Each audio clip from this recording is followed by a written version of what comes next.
Ini pesan untuk wali santri yang memondokkan anaknya di pesantren.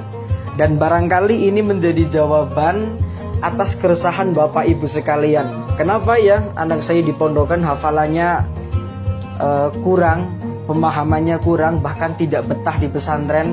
Barangkali ini menjadi jawaban atas keresahan Bapak Ibu sekalian. Dalam kitab Ta'limut Ta'lim ada keterangan demikian. Wa yambahi an yanwiya al-muta'allimu bitolabil ilmi bidallahi ta'ala wa darul akhirah.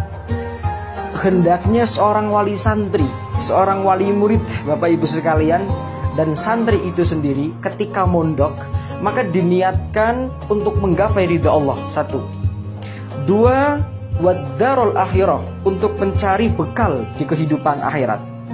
3. Izalatal jahli, menghilangkan kebodohan. Dan yang keempat, ihyaiddin wa ibqa'al Islam, untuk menghidupkan dan menegakkan agama Allah.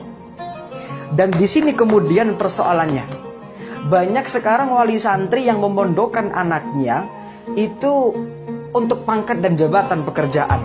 Bu, kenapa anaknya di pesantren kan dan kemudian disekolahkan di SMK?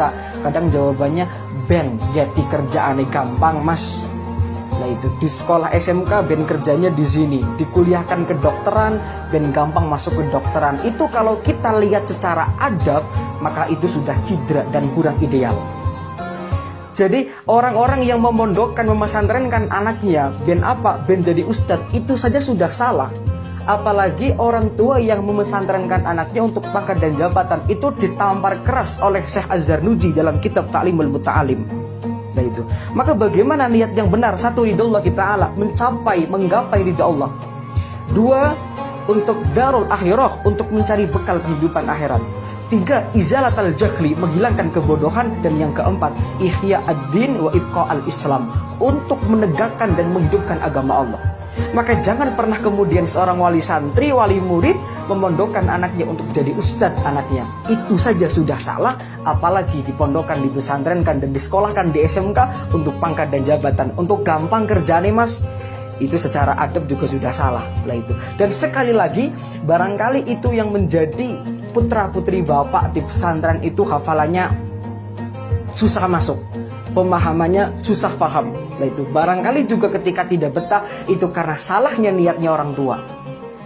Kemudian kata Syekh Az-Zarnuji, walayan wi bihi iqbalan nas, dan jangan kemudian memondokkan anak itu untuk mencari caper dari manusia, ben kedeleng santri, ben kedeleng orang yang mondok. Nah itu jangan seperti itu. Wala istijlaba khusamid dunya.